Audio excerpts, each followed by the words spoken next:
that the next one to arrive claiming to be God is a fraud, it doesn't do much in terms of predictive programming. But with Masonic and Illuminist symbolism unconcealed, it has hidden in plain sight written all over it. As synchronicities go, the most puzzling involved the terrorist attack on 9/11. Now, statistically speaking, some of these have to be coincidences, but others violate the odds outright. Over and over again, 9/11 appeared in everything from movies to comic books. And what about the FBI's failed attempt in 1993 to bring down Tower 1? Why did none of the artists see that as the future? Why did they universally envision the top of the buildings being damaged rather than the bottom?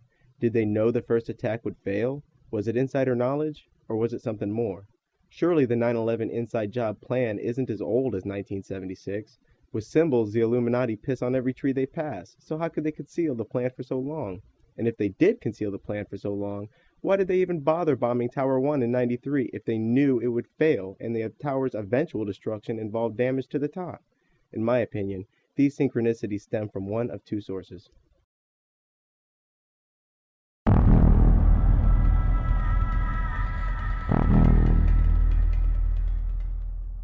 Hello, ladies and gentlemen. I'm so glad that you could join us today for this Wednesday, July 25th, 2001 broadcast. And I'm going to put the call out that you call the White House and tell them, look, we've seen the news stories that you've wanted to blow things up, that you have blown things up, and that you're saying that 4 million of us are going to die and we need martial law and the Associated Press at one of your little drills you had. And that we're aware of who the terrorists are if you pull this. I want you to call these major newspapers. I want you to find out these statements were true by the White House about preparing for martial law.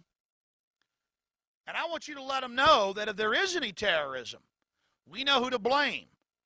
The point is, if any terrorism comes, it's from this government. And if there was an outside threat like a bin Laden, who was a known CIA asset in the 80s, running the Mujahideen war, and whose family builds all the military bases over in Saudi Arabia right now, and sits on the board of Iridium Satellite. He's the boogeyman they need in this Orwellian phony system. I want the White House numbers up there now. A big part of this solution, after you research all the government terrorism and check out what I'm saying is true, call the White House and tell them, we know the government's planning terrorism.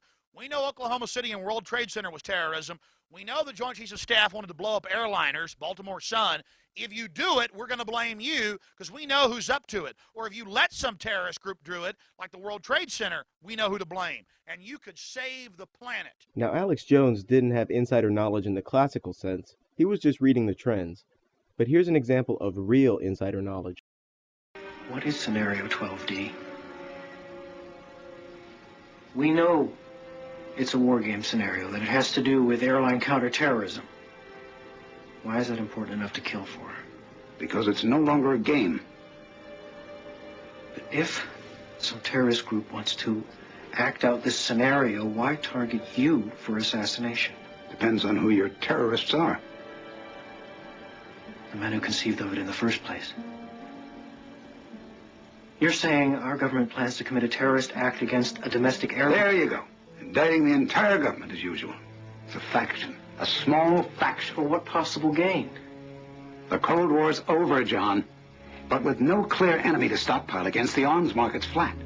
But bring down a fully loaded 727 into the middle of New York City, and you'll find a dozen tin pot dictators all over the world just clamoring to take responsibility and begging to be smart bombed. I can't believe it. This is about increasing arms sales. Mm-hmm. This is birdcage liner. Wild-eyed crap right up there with Elvis as an alien and two-headed babies. You obviously read it. Don't be so damn naive. You're absolutely sure that this is the targeted flight?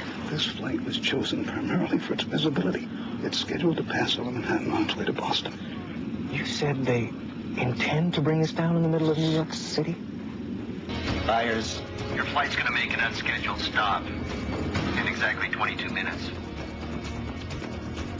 The corner of Liberty and Washington, Lower Manhattan. The World Trade Center. I'm going to crash the plane into the World Trade Center. I'll tell the flight crew.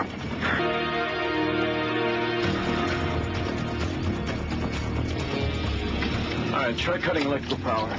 You've thought of that. You've thought of everything. New York Center. This is Atlantic National Flight 265 Heavy. We are declaring an emergency.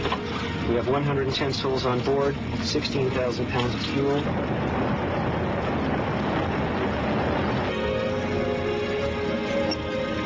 We've got manual override.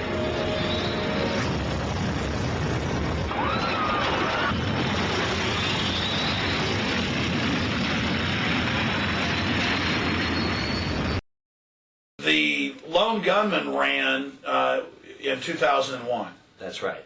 2000. It was a mid-season replacement, so we. Oh yeah, right. 2001. We shot in 2000. January 2001. We started airing. When did you shoot the episode with the government secretly hijacking a jet by remote control to fly in the World Trade Center? Yeah, that we shot in March of 2000. On the morning of September 11th, 2001, you see a plot from the TV show you were in, to some extent, coming true. Tell us in a nutshell what happened in that episode. There is a government plot where they take a computer and basically override all the pilot's control systems, and by remote control are going to fly it into the World Trade Center in the series to start a worldwide war on terror, on terrorists. So what do you think it is, or any ideas or feelings or thoughts on that? You know, what is it? Is it an inside track, a conspiracy with the writers of the Lone Gunman? Or is it that they were tuned into the news? And, I mean, Tom Clancy wrote it in his book, too, right? And the interesting thing that I had heard, that this goes back before even Lionel Chetwin, that Chris Carter was at a cocktail party, and he felt very out of place, and apparently he was in a tuxedo way in the corner, and this psychic came over to him and said, whatever you're working on is going to make you a ton of money. And that was just before he did the X-Files.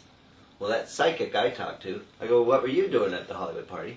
She goes, I was hired by the CIA to go to parties and then just go home and email what I talked about at people. So the CIA has been tracking Hollywood parties since the 80s in order to determine, because, you know, Hollywood films are a...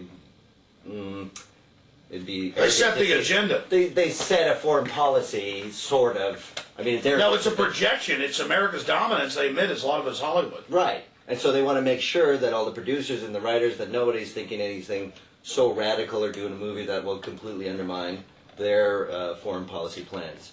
And that they do that through sending women to parties and having them email. It's the weirdest thing. It's kind of creepy. Everybody I tell in Hollywood, all my actor friends, are kind of freaked out about it.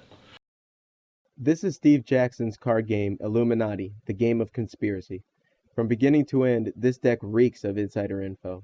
The final goal of the game is, yep, you guessed it, none other than world domination, naturally. The sheer outlandishness of some of the cards desensitizes those outside of the know, but a deeper look reveals that there's not a single card in the deck that hasn't happened, isn't happening, or won't happen. Most of the cards depict a sinister brand of humor mixed in with knowledge of a deep insider. But we can't rule out the paranormal in this case. Steve Jackson, the game's creator, dabbles in magic.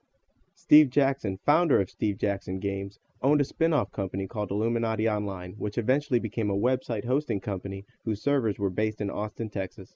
In 1990, the Secret Service raided Illuminati Online and ran off with their servers.